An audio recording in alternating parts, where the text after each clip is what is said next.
Capital. Scott Van Pelt. Phoenix Suns take the home court back, a 2-1 series lead on the back of Chris Paul down the stretch. Full post-game coverage. We'll hear from Paul momentarily. Doris Burke stops by with perspective from courtside. Kendrick Perkins here to break down the Hawks comeback and the Bucks beatdown in Chicago.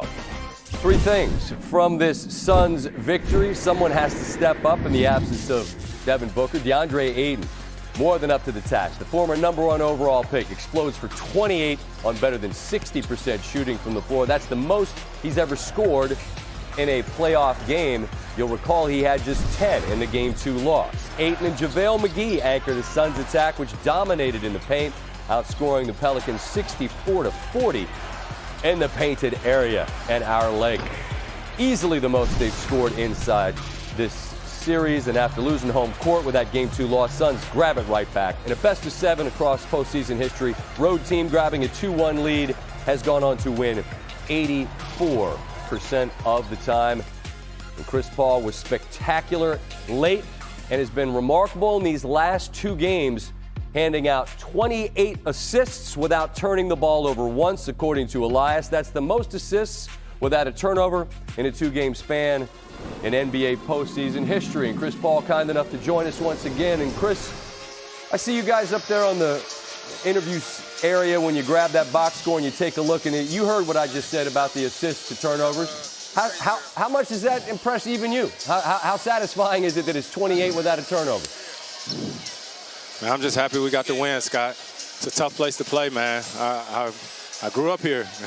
This city raised me, man, so I remember how exciting it is in here during the playoffs, and we knew we was down our MVP in Book, and we all had to step up.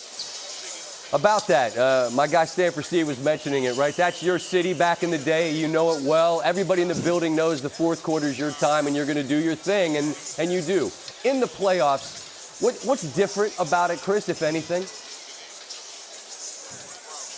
Nothing, man. Just fun. It's fun, man. Nothing like having, extended family here in New Orleans. My brother and my dad sitting there on the baseline as usual. Our team book up every time out telling us what he sees. It's just fun, man, and we're trying to keep it going.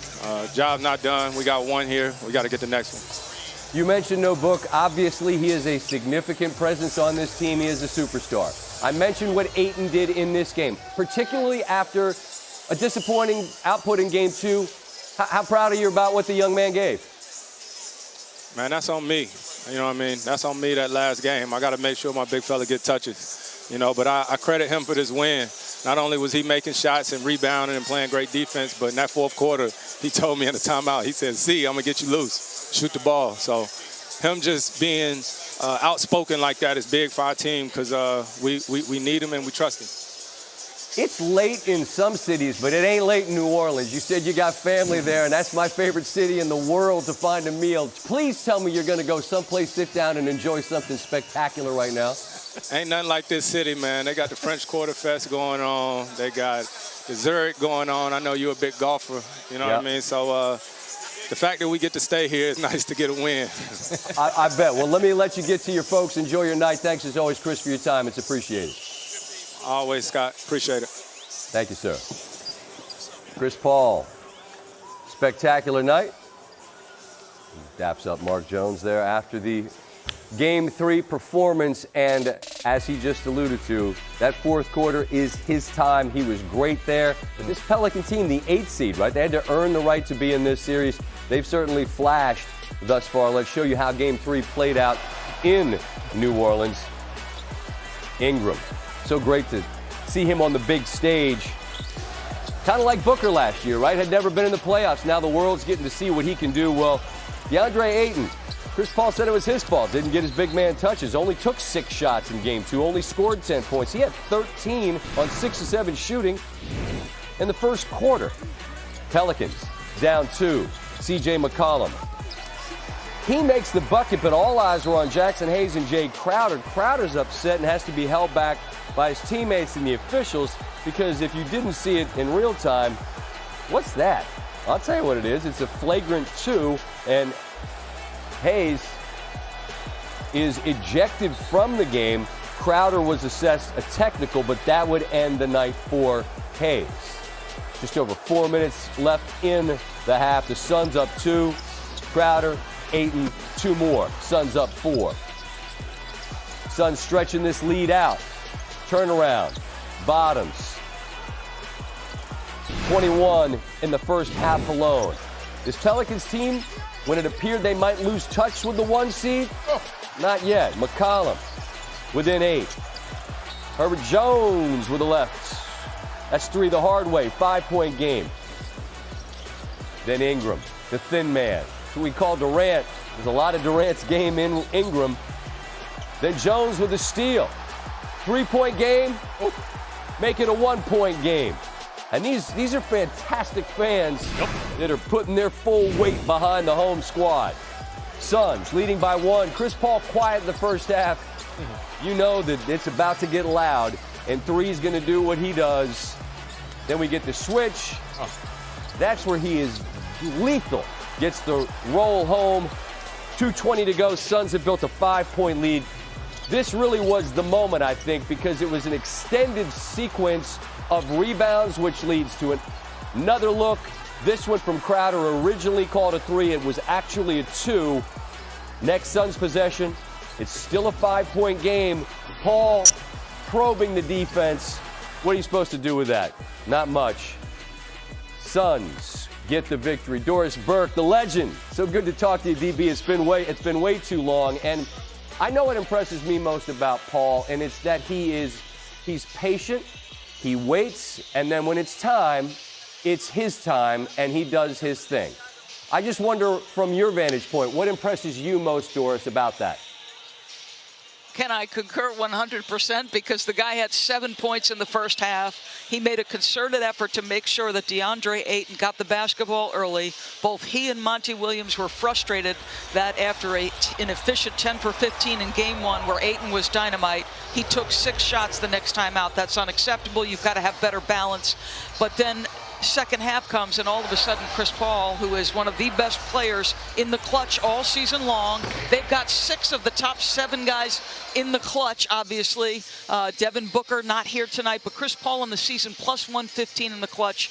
And to me, Scott, the one thing I would say is I felt like they needed to start to trap him a little bit earlier if they could have, right? There were times where Willie was trying to communicate with his guys, but I thought there were moments tonight, the Jackson Hayes shove, the lack of sort of the trapping of Chris Paul to get the ball out of his hands earlier because he commanded completely that fourth quarter.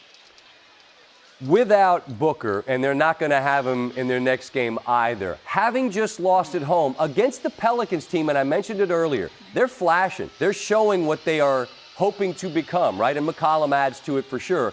But how significant was it to get home court back immediately, which they do tonight? Well, I think obviously they are a tremendous team and still a winning basketball team without Devin Booker, but they are not a championship caliber team without Devin Booker. And any series I have to play is going to be a little bit tenuous in my mind. Remember, Devin Booker, his usage percentage is north of 30. I think it's 32%. That's a lot of possessions. They always stagger Chris Paul and Devin Booker. It is very rare for Monty Williams to play minutes throughout the course of the season where either of those two guys is always on the floor commanding the action with the ball in their hands. So you had to get home court. I thought there was massive pressure on the Suns. Leave it to Chris Paul to navigate his team into position to win on the road and then close the deal himself. Listen, this to me was a big-time win by the defending Western Conference champions. And last one on Ayton, and we heard Paul, he put it on his shoulders, that's on me. Yes and no. I mean, you're a gigantic presence. Demand the ball. Give me the ball. Be vocal about it, right? I feel like this is a night that is in the progression of a career. I don't want to overstate it, but it feels significant, yes? It feels significant, and I'm just going to further your point a little bit. The last basket he scored was 6:14 in the third quarter, and I know Chris, sort of shouted him out, said, hey, I'm going to get you loose. He sets great on-ball screens. He's now learned how to twist the angle, flip the screen, do all the right things. Mm-hmm. They went to him twice. He missed 2 chippies, Scott, and then Chris Paul said, okay, he missed his last 2 on a nice, easy duck-in post-up, missed chippy, turnaround, soft jumper, missed. To me, if you're Ayton, do exactly what you said. Hey, Chris, I missed those last two. I'm going to duck in again. I'm going to get low post position, and I'm going to put this thing in the basket. Come back to me. You've got to want to do that. Yeah, you got to demand it. We got to demand it. That's interesting. But again, in the fourth, everyone just gets the hell out of Paul's way, and I understand why they do. What a treat it must have been to watch it from where you were, Doris. Great to talk, and I look forward to doing it again throughout the playoffs, okay? Me too, Scott.